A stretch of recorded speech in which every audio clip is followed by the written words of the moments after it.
और धीरे धीरे क्लच दबाओ और धीरे धीरे एक्सीलेटर छोड़ो, बस। अवनी बेटा, हम सिखा देते हैं तुम्हें गाड़ी चलाना। रमेश को तो वैसे भी ठीक से नहीं आता है।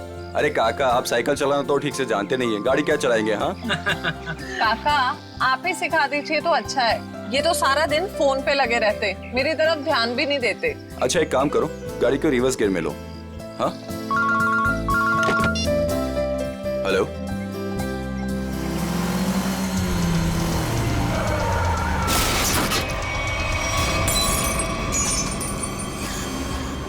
अवनी, ये तुमने क्या कर दिया? हाँ,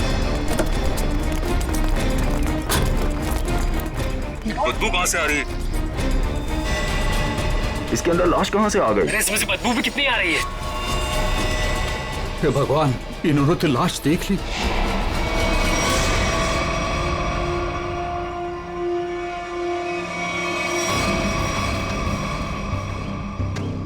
इस मूर्ति का बेस तो एकदम अच्छे से बनाया गया है, कोई लापरवाही की गई ऐसा लगता तो नहीं है।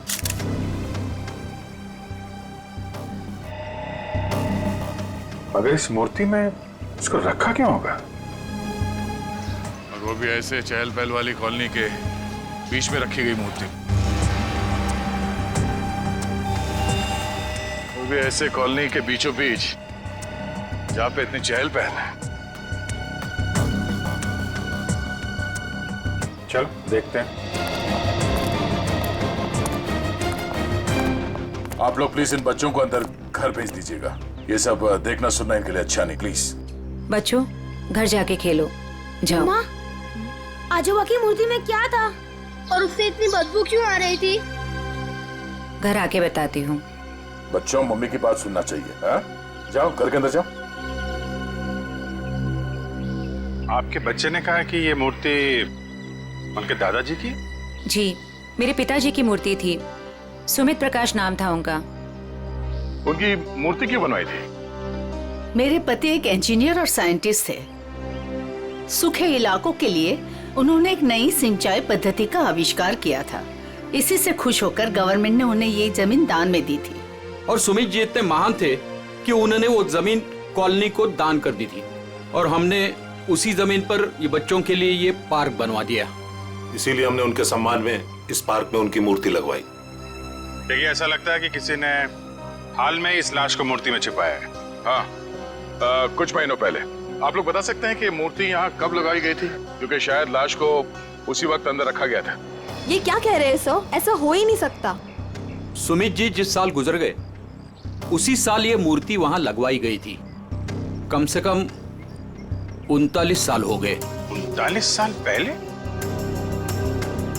तो ये हो सकता है कि जब हाल फिलहाल में मूर्ति बदली गई हो या फिर इसकी मरम्मत की गई हो, तब ये लाश इसमें डाल दी गई हो।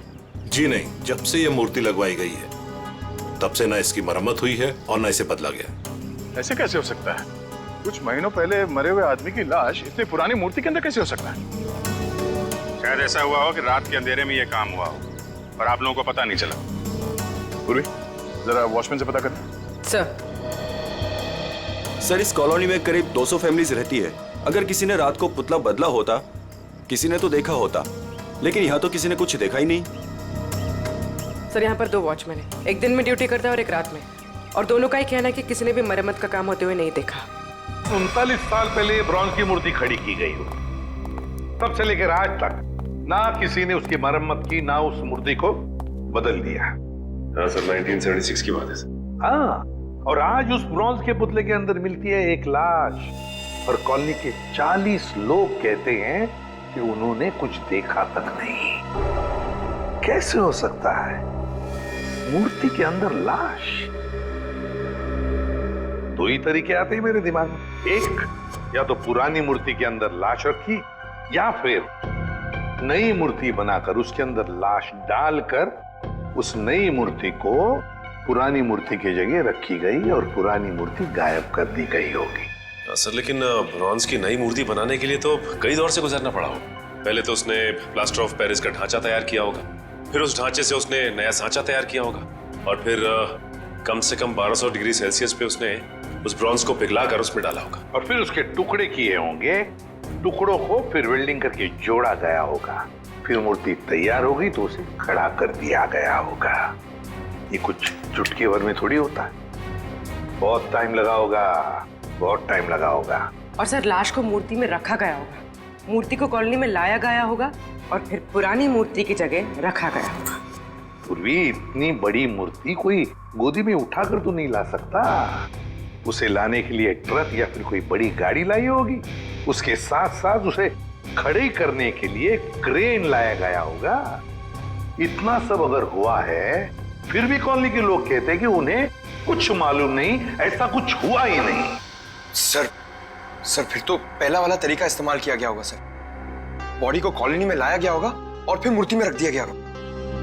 पंकज, मूर्ति को लेटाया गया होगा, उसके बाद उसके अंदर लाश को रखा गया होगा और फिर उसे खड़ा भी किया होगा।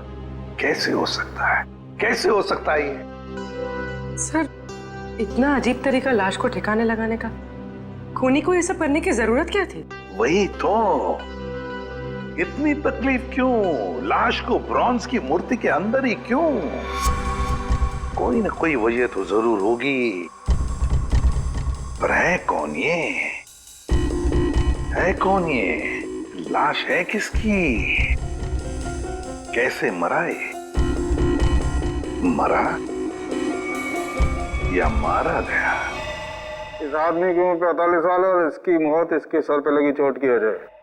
अरे sir sir sir sir, Hindi में बोलेंगे तो मुझे भी समझ में आएगा। क्या बोल रहे हैं? इस आदमी की उम्र 45 साल है और इसकी मौत इसके सर पर लगी हुई चोट की वजह से हुई है। ये हुई ना, थैंक यू।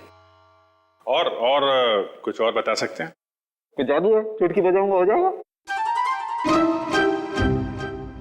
अरे कोई जादू है जो चुटकी बजाऊंगा सब कुछ हो जाएगा?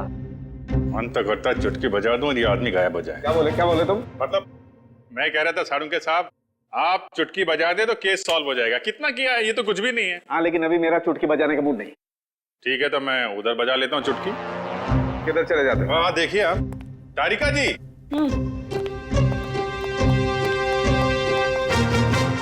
कुछ मिला आईडी वाईडी आपको?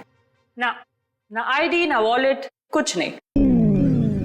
और ये कपड़ों की हालत देखो। भाई साहब, बज गई चुटकी। लेकिन मैं आपको एक चीज बता सकती हूँ। अरे वाह, अब बजी चुटकी। मुझे मालूम था तारिका जी, आप मुझे कभी निराश नहीं करेंगे। बताइए। मैं आपको ये बता सकती हूँ कि ये लाश कितने समय तक उस मूर्ति में थी। अच्छा, कितने समय से? ये लाश ब्रॉन्ज की मूर्ति में बंद थी, वातावरण के प्रभाव में आए बिना। कुछ टेस्ट के बाद ये पता चला है कि 2 महीने से ये लाश उस मूर्ति में बंद थी। ओह, मतलब इस आदमी का खून 2 महीने पहले हुआ है? लगता तो ऐसा ही है। लेकिन सर, किसी ने इस लाश को देखा किसी ने उस मूर्ति में रखते हुए? कॉलोनी वाले बता रहे थे कि मूर्ति 39 साल पुरानी है। डॉक्टर साहब, आप ये बता सकते हैं ये मूर्ति नई है या पुरानी है? ये मूर्ति 39 साल पुरानी नहीं है, नई है। ओह, मतलब इस मूर्ति को वहां पे ट्रक में लाया गया होगा।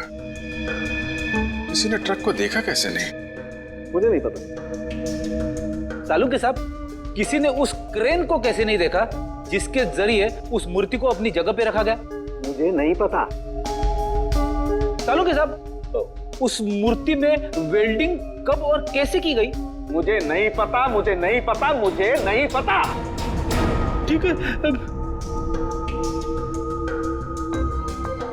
सर, मुझे लगता है लाश की गंध की वजह से सालूम के साहब का दिमाग खराब हो गया है। क्या बोल रहा है? क्या बोल रहा है? क्या बोल रहा है? क्या बोल रहा है?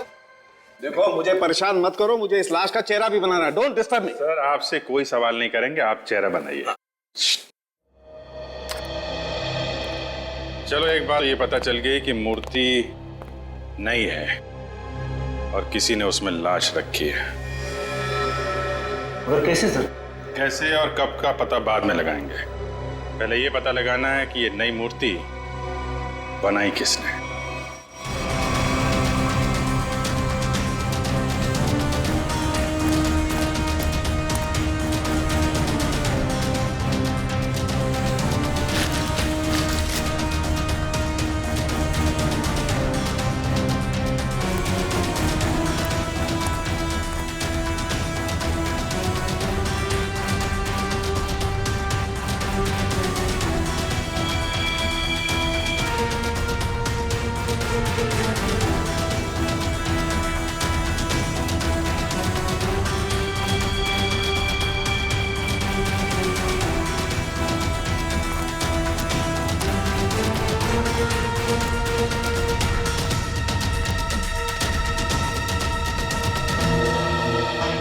दुकान में तो कोई नहीं दिख रहा। वाह, एक खूबसूरत लड़की मेरे दुकान पे। सीआईडी से हूँ मैं। तो क्या हुआ? लगता है तुम्हारा दिमाग ठिकाने पे नहीं है मिस्टर कुमार। क्या? कुमार? मैं किसी कुमार सुमार को नहीं जानता और न मैं कुमार सुमार हूँ। तुम निशित कुमार नहीं हो जिसकी ये दुकान है? ओ, इस दुकान के पहले वाले मालिक निशित कुमार, उनकी बात कर रहे हैं ना? पहले वाला मालिक? हाँ, निशित कुमार का 2 महीने पहले खून हो गया।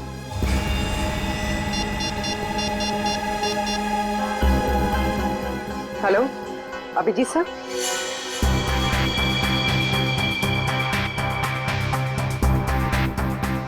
तारिका, बन गया ना चेहरा? तो इन्होंने ये दुकान निशित कुमार से खरीदी और 2 महीने पहले उनका खून हो गया। 2 महीने पहले की वो लाश थी ना जो उस मूर्ति में से मिली? हाँ सर, लाश। हाँ, लाश। आप ये बताइए कि निशित कुमार के बारे में और क्या जानते हैं आप? सर, मुझे ज्यादा पता नहीं है। उनकी माली हालत भी ठीक नहीं थी और कई सालों से उनके पास कुछ काम भी नहीं था। उनके घर का एड्रेस देना। वो घर में अकेली ही थी। जब मैं बाहर से आई तो देखा चोरों ने उनका गला काट दिया था। शायद मैं यहाँ होती तो उनको बचा सकती थी सर।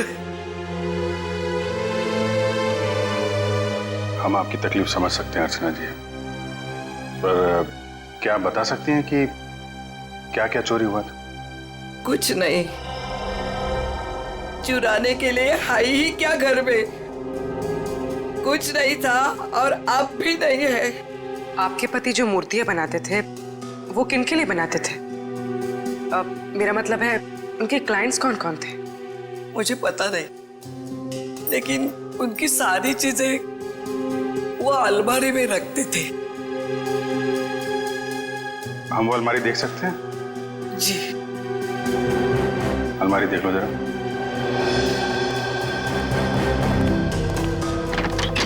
अर्चना जी, ऐसा भी हो सकता है कि ये चोरी का मामला ना हो। मैं समझी नहीं सर कुछ। निशित जी का कोई दुश्मन भी था जो उनकी जान लेना चाहता हो? सर, मामूली सा शिल्पकार, उनका दुश्मन कौन हो सकता है?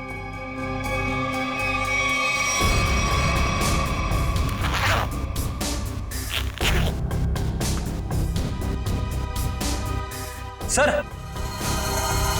हाँ बेट। इस फाइल में मूर्तियों की बहुत सारी न्यूज़पेपर कटिंग है सर।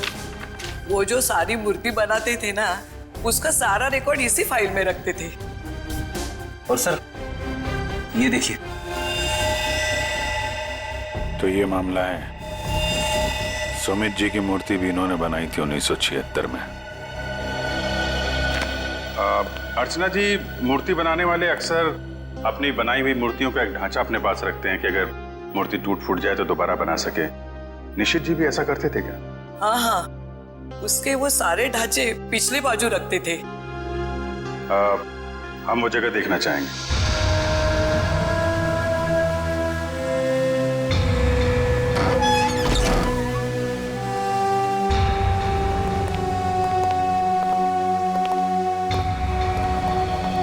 सर, आप सब देख रहे हैं ना, ये उनकी पूरी जिंदगी की कारीगरी है। उन्होंने जितनी भी मूर्तियां बनाई थी उन सबका एक एक ढांचा यहाँ है।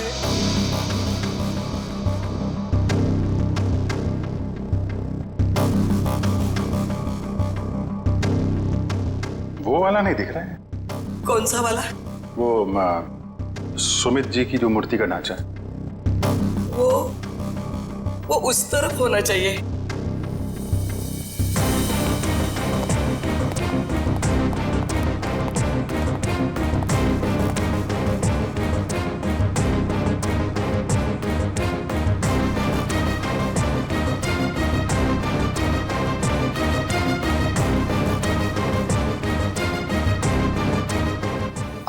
क्या देख रहे हैं? ये मिट्टी देख रहे हो? यहाँ पे कोई ढांचा था जो अब नहीं है। अर्चना जी, हाँ वो सुमित कुमार जी की मूर्ति का ढांचा यहीं पे था? हाँ यही था। ले गए। सर आपका मतलब उन चोरों से थे नहीं? सुमित कुमार जी की मूर्ति का ढांचा चोर चुरा के ले गए। ऋषि जी का खून इस ढांचे की वजह से हुआ है। लेकिन सर, सुमित जी की मूर्ति का ढांचा चुरा के चोर क्या करेंगे? उस ढांचे की मदद से सुमित जी की नई मूर्ति बनाई गई और उस लाश को उसमें डाल दिया गया। लेकिन सर हमें कैसे पता चलेगा वो लाश किसकी है? साड़ू के साहब लगे हैं ना लाश का चेहरा बनाने में।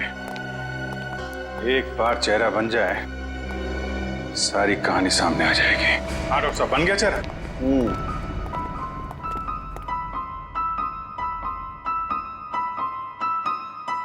ये देखो बॉस, ये है वो मरा हुआ आदमी। क्या? ये कैसे हो सकता है? डॉक्टर साहब, ये क्या मजाक है? भाई साहब, मैं मजाक नहीं कर रहा हूँ, यही है उस आदमी का चेहरा, ऐसा ही दिखता है वो। मैं जानता था, मुझे बिल्कुल पता था ये कुछ ऐसा करेंगे जिससे सारा केस उलट जाए। क्या बात कर रहे हो यार तुम? मैं ऐसा क्यों करूंगा? क्या हो गया तुम्हें? अभिजीत, ये क्या कह रहे हो तुम? ये उसी आदमी का चेहरा है। सर मजाक क्यों करेंगे? क्योंकि डॉक्टर साहब ने जो चेहरा बनाया है वो मूर्ति का चेहरा है। सुमित जी का चेहरा है जो 39 साल पहले मर चुके हैं। इस चेहरे में सिर्फ मूंछ लगाना बाकी है। क्या बात कर रहे हो? ये आप बताइए, आपने बनाया है चेहरा? तो मैंने तो वही बनाया है जो मुझे खोपड़ी ने बताया। मैंने तो मूर्ति देखी भी नहीं है यार। तो आप देख लीजिए, ये मूर्ति है। ये तो वाकई वही चेहरा है जो मैंने बताया। ऐसा कैसे हो सकता है? सर, ये आदमी 39 साल पहले मर चुका है। आज जिंदा होता तो 80 साल का होता। और आपने कहा था ना कि ये मरा हुआ आदमी 45 साल का। कैसे पॉसिबल है? आई एम सॉरी बॉस, मुझे छुट्टी चाहिए। वो आप देखो सर। पहले हम ये पता लगाने की कोशिश कर रहे थे कि लाश को मूर्ति में रखा कैसे गया। अब हमें ये पता लगाना है कि सुमित जी की लाश सुमित जी की मूर्ति में आई कैसे और क्यों। सर कुछ पता चला उस लाश के बारे में? देखिए, उसी के बारे में हम लोग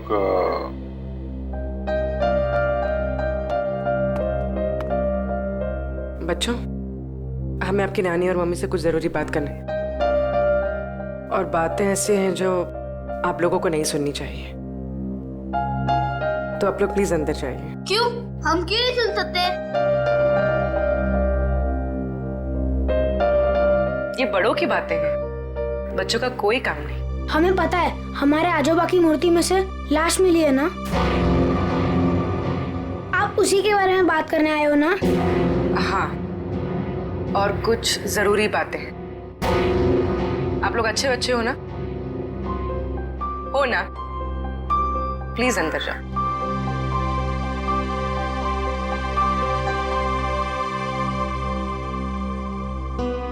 सर बताइए ना, क्या पता चला आप लोगों को?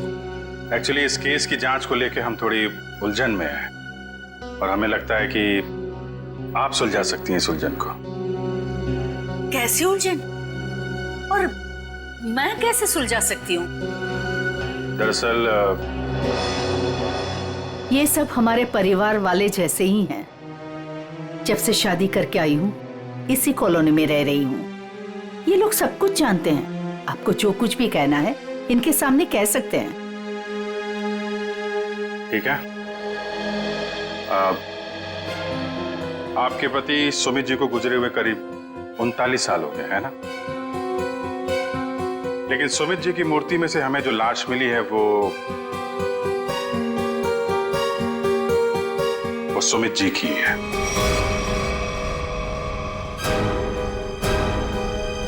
ये कैसे हो सकता है?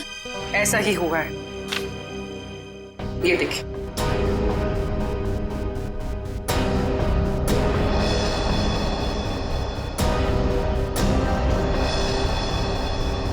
इतने यकीन के साथ आप ये कैसे कह सकते हैं? हाँ, ये हो ही नहीं सकता। जरूर कुछ भूल हुई है आप लोगों से। कोई भूल नहीं हुई।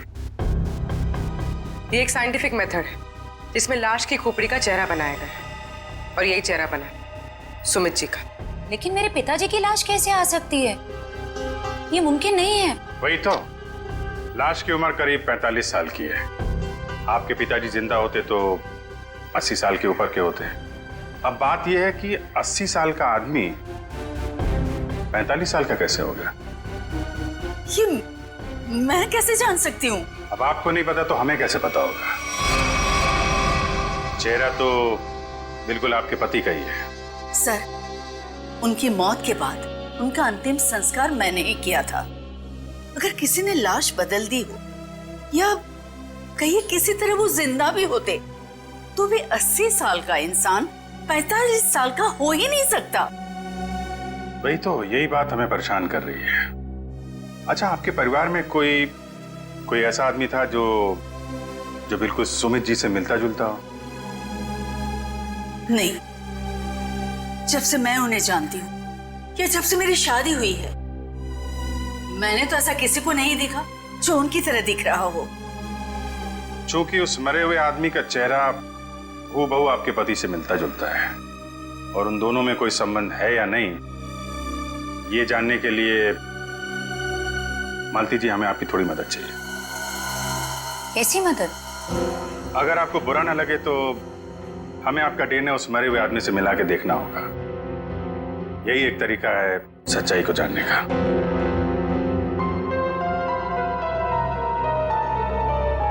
ठीक है, मैं तैयार हूँ, क्योंकि हम भी इस सवाल का जवाब चाहते हैं।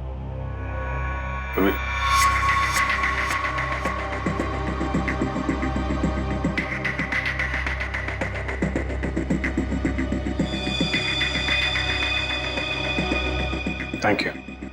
हम फिर मिलेंगे, पर तब जवाब के साथ मिलेंगे। तारिका जी, डीएनए रिपोर्ट आ गई? पार्शियल मैच है। क्या पार्शियल मैच है? देखा, इसका मतलब सालू के गलत नहीं था बॉस। ये आदमी सुमित के परिवार का ही, बाप का डीएनए बेटी में भी है और इस मरे हुए आदमी में भी। निश्चित रूप से ये आदमी सुमित के परिवार का ही कोई है। अगर ये सुमित का रिश्तेदार है तो किसी ने इसे पहचाना कैसे नहीं? कोई तो होगा जो इसे पहचानता। ये बड़ी चौंकाने वाली बात है। आपने जो इसका चेहरा बनाया था उसकी फोटो हमने अखबार में भी भेजी, लेकिन ऐसा कोई भी आदमी सामने नहीं आया जो इसे पहचानता हो। अगर ये इसी शहर में था तो किसी ने तो इसे देखा होगा। कोई तो होगा इसके पहचान वाला। तारिका जी, आप तो जीनियस हैं। ऐसे क्या कह दिया मैंने? केस सॉल्व कर दिया। हो सकता है ये आदमी इस देश का हो ही ना। हो सकता है कि मरने से कुछ समय पहले इस देश में आया। ओह, इसीलिए किसी ने इसे पहचाना नहीं। हाँ, पिछले 2-3 महीने की इमिग्रेशन रिपोर्ट्स चेक करनी होंगी हमें। पंकज, आज के अखबार में मैंने अपना राशिफल देखा। जानते हो क्या लिखा था उसमें? क्या था सर? बहुत जल्द नौकरी में बदलाव होगा। इसका मतलब जानते हो? हाँ सर, ये तो बहुत दुख की बात है। आपका डिमोशन होने वाला है। आपकी पोस्ट तो मेरे से भी नीचे होने वाली है। क्या बोलता है? अरे इसका मतलब है मेरा बहुत जल्द प्रमोशन होने वाला है। हाँ, पिछले 1 हफ्ते से मुझे ऐसा ही लग रहा है। लेकिन मुझे ऐसा नहीं लग रहा है। क्यों? सर अभिजीत सर ने बिल्कुल सही पता लगाया सर। इमिग्रेशन रिकॉर्ड से उस मरे हुए आदमी का चेहरा मैच कर रहा है सर। गुड, मिला है सर।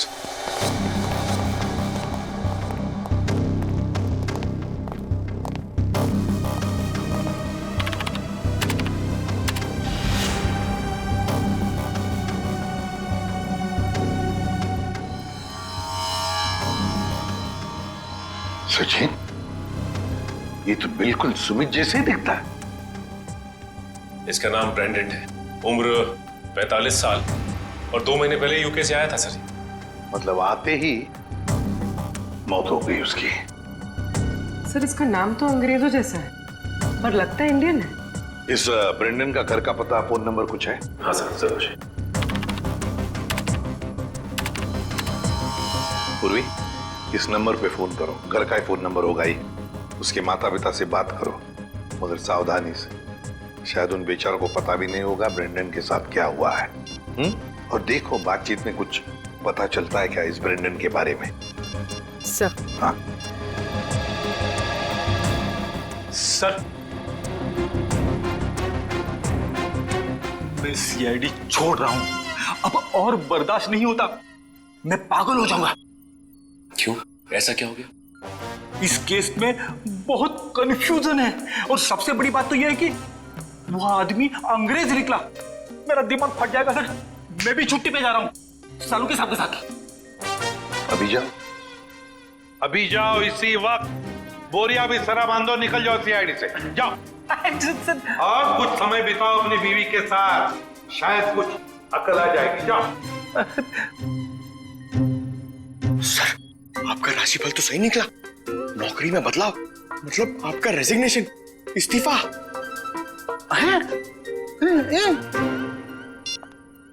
सर। हाँ पूर्वी, बात हो गई? हाँ सर, एक और चौंकाने वाली बात पता चली। क्या? सर, ये ब्रेंडन सुमित का बेटा था। ब्रेंडन सुमित का बेटा है? वो कैसे? उसकी पहली शादी से। सुमित ने बेatrice नाम की एक अंग्रेज औरत से 1970 में शादी की थी। बेटे को जन्म देते हुए वो औरत मर गई।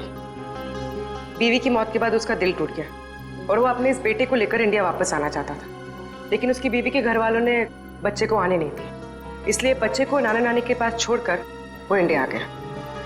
और इंडिया में आने के बाद उसने अर्चना से शादी की और अपनी पिछली जिंदगी मिटा दी, किसी को कुछ भी नहीं बताया। और इसीलिए सुमित के इस बेटे ब्रेंडन के बारे में यहाँ पे किसी को भी कुछ पता नहीं था। Yes sir. हाँ, लेकिन ये ब्रेंडन इंडिया आया क्यों? क्यों आया ये? सर, अपने नाना नानी की मौत के बाद उसे अपने पिता के बारे में पता चला, तो अपने पिता के परिवार वालों के बारे में जानने के लिए वो इंडिया आया था। कोई आदमी अपने परिवार के बारे में जानने के लिए इंडिया आता है और यहाँ पर उसका खून हो जाता है। नहीं नहीं नहीं नहीं, ये कोई और ही चक्कर है। सर, अब इस ब्रेंडन के खूनी तक हम कैसे पहुंचेंगे? शुरू से शुरू करके। सॉरी सर, आपका मतलब क्या था? एयरपोर्ट से पंकज, एयरपोर्ट से। जैसे ब्रेंडन एयरपोर्ट पर उतरा, पता लगाएंगे वो कहां गया, कैसे गया, किससे मिला।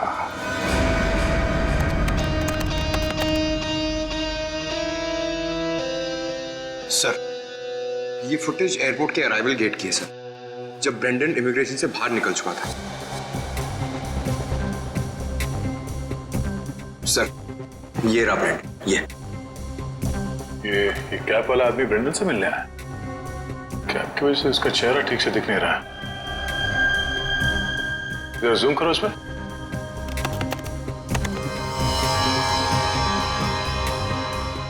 ऐसा लगता है कि जानबूझकर ये आदमी अपना चेहरा छुपा रहा है। ये चाहता नहीं है कि उसका चेहरा कैमरे पे कैप्चर हो। आगे बढ़ो। सर, ये दोनों तो पार्किंग की तरफ गए। इसका मतलब इस कैप वाले आदमी की गाड़ी पार्किंग में है। एक काम करो, इन दोनों के बाहर निकलने से आधे घंटे तक जितनी भी गाड़ियां एयरपोर्ट के पार्किंग लॉट से बाहर निकली है, उन सब के डिटेल्स निकालो। पता चल जाएगा इस कैप वाले की कौन सी गाड़ी है। सर, वो आदमी ब्रेंडन को जब एयरपोर्ट की पार्किंग में लेके गया, उसके आधे घंटे बाद तक ये सारी गाड़ियां बाहर जाती रही सर। बस वे ठीक है, एक एक को फोन करो और पता लगाओ किस पैसेंजर को इन्होंने एयरपोर्ट से पिकअप किया और कहां जाके छोड़ा। हेलो जी, मैं सीआईडी से इंस्पेक्टर सचिन बोल रहा हूँ। अच्छा, ये बताइए कि 15 फरवरी को आपकी कार इंटरनेशनल एयरपोर्ट पे गई थी किसी को छोड़ने के लिए? आप क्या करने गए थे? किसी को छोड़ने गए थे? मिसेस आंचल कुमार। ओके पूर्वी। Okay okay. क्या? किसको छोड़ने गए थे? Peter Frank. अच्छा, ये कौन सी फ्लाइट से है? ओके।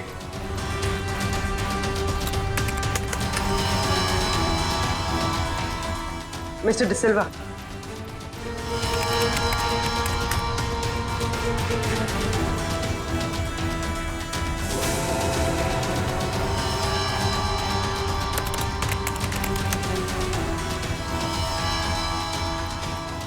ओके पूर्वी, अब बचा है सिर्फ एक नंबर, ये VH543259। और सर ये नंबर किसी मिस्टर अनिल के नाम पे, जो कि लोनावाला के बंगलों पे रजिस्टर्ड है सर।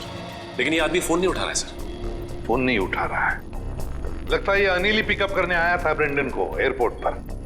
सर कहीं इस अनिल ने ही तो ब्रेंडन का खून नहीं किया? हो सकता है पूर्वी। एक बात तो पक्की है, इस अनिल का जरूर कोई ना कोई संबंध है ब्रेंडन के खून के साथ। सरकार के रजिस्ट्रेशन के हिसाब से अनिल जी का घर यही है। काफी पैसे वाला लगता है ये अनिल जी। इतना बड़ा बंगला, वो कार। लेकिन इस अनिल जी को ब्रेंडन से क्या काम पड़ गया? सर मुझे तो लगता है कि इस ब्रेंडन को इंडिया में कोई जानता ही नहीं होगा। ब्रेंडन को इंडिया में कोई जानता नहीं था तो ये अनिल एयरपोर्ट क्यों गया था उन्हें लेने? उसके बाद ये ब्रेंडन गायब कहाँ हो गया? कोई दरवाजा खोल क्यों नहीं रहा? जी कौन है आप लोग और क्या चाहिए? आपके मालिक अनिल जी से मिलना है। कहाँ है वो? वो नहीं है। आप क्यों पूछ रहे साहब? देखिए बेमतलब परेशान मत करिए, नहीं तो अभी पुलिस को फोन कर देंगे। हम लोग सीआईडी से हैं। सीआईडी? सीआईडी कहाँ से?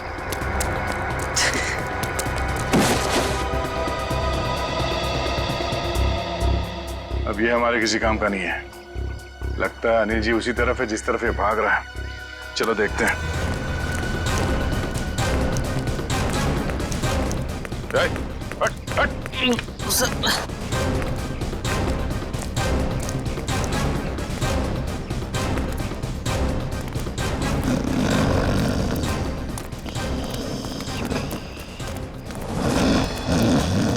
लगता है यही अनिल जी है। अनिल जी, मालिक और नौकर एक साथ शराब पी रहे थे यहाँ पे। अनिल जी, अनिल जी, जी। हम ये जानने आए कि कुछ महीने पहले आप ब्रेंडन को एयरपोर्ट से लेकर कहाँ गए थे? एयरपोर्ट? ब्रेंडन? मैं कुछ नहीं समझ पा रहा यार, क्या बोल रहे हो तुम? हम ये कह रहे हैं कि ब्रेंडन को लेके आप एयरपोर्ट से आए थे और ये हमने सीसीटीवी फुटेज में देखा है।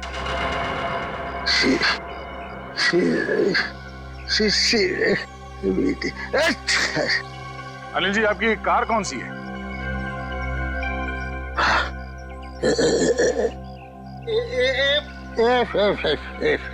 सच्चाई तो ये है कि ना तो ये बंगला आपका है और ना ही वो कार। बाप,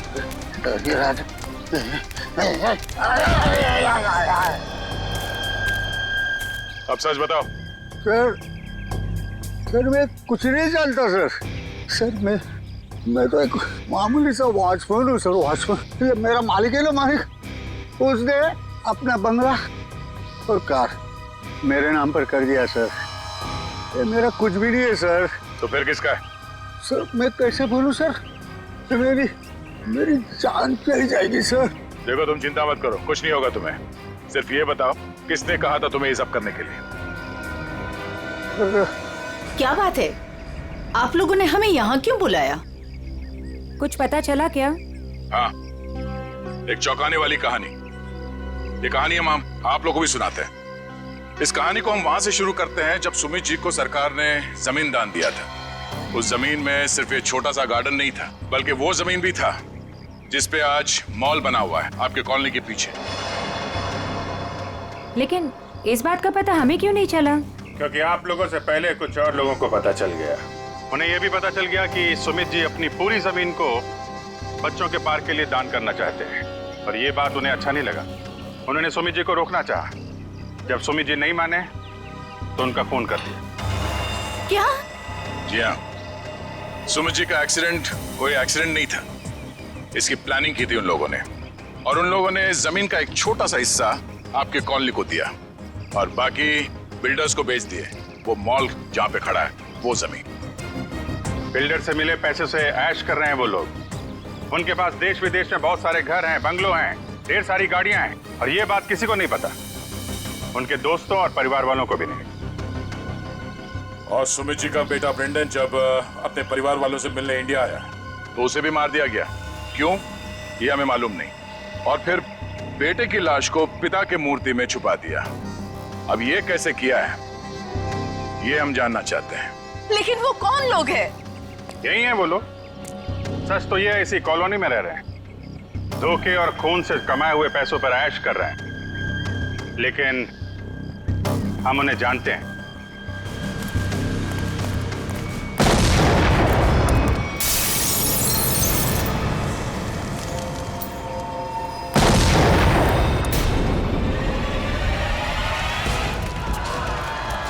अजय, अजय को पीछे आइए जल्दी।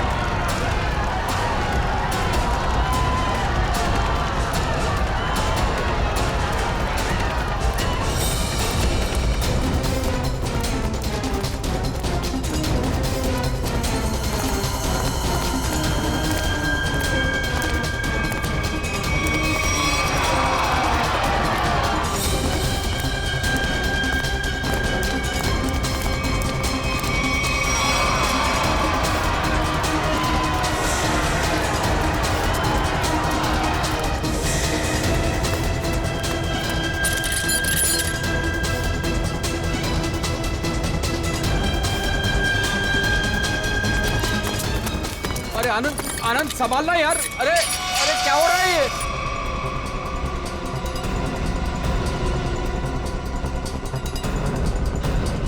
कहाँ भाग रहे हो? अरे सर उतारिए हम लोगों को। सर मर जाएंगे हम। सर नीचे उतारिए प्लीज। सर हमने तो तुम दोनों का नाम भी नहीं लिया था। हाँ, मगर तुम लोगों के लोनावले वाले बंगले पे गए थे हम लोग। नीचे उतारिए ना। अरे तुम लोग तो वैसे ही गिरे हुए आदमी हो। सुमित जी और ब्रेंडन का खून किया तुम लोगों ने। नहीं सर, वैसे हमें पता चल गया, तुम लोगों को मालूम पड़ गया था कि तुम्हारे करतूत के बारे में हमें पता चल गया। सर नीचे उतारिए प्लीज। इसलिए कॉलोनी वालों की जान को नुकसान पहुंचा है। हाँ? और अब उसका भगदड़ का सहारा लेके भाग रहे तुम लोग। सर उतारिए हमें। सर नीचे उतारिए प्लीज। नीचे उतारिए ना। मर जाएंगे सर। सर नीचे उतारिए ना।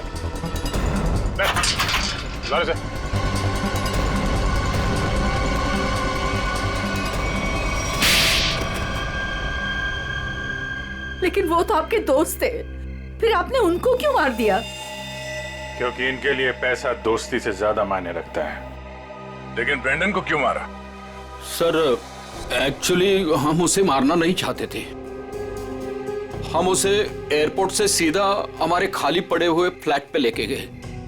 हमने सोचा था हम उसके बाप के मरने की झूठी कहानियां सुनाकर उसको यूके वापस भेज देंगे, और उसने हमारी वो बातें सुन ली थी जिसमें हमने सुमित को मारने का जिक्र किया था।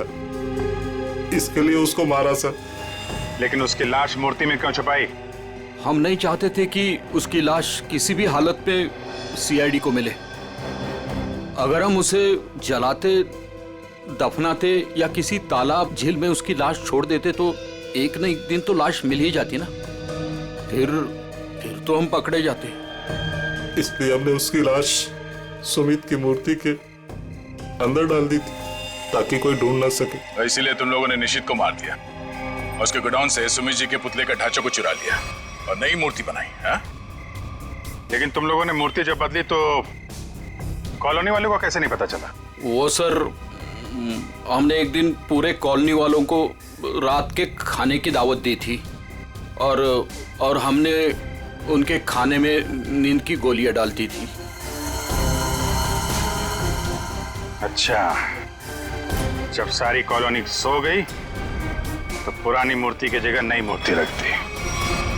अगर अवनी अपने कार से उस मूर्ति को ठोकर नहीं मारती तो इनके काले कारनामों से पर्दा नहीं हटता। लेकिन सच्चाई में एक ताकत होती है जो कभी छुपती नहीं, और जुर्म में भी वही कमजोरी होती है, वो भी कभी छुपती नहीं। इन्हें हमारे हवाले कर दीजिए, इन्हें सजा अब हम देंगे। हाँ सर, इन्होंने हमें धोखा दिया है, ये हमारे गुनहगार है। नहीं सर, हमें अरेस्ट कर दो, ये लोग मार डालेंगे। हमें अरेस्ट कर लीजिए सर। तुम्हें सजा देने का हक अगर हमारे हाथ में होता तो हम तुम्हें इनके हवाले कर देते। हमारे हाथ बंधे हुए हैं, वरना निखिल, पंकज ले जाओ इन्हें।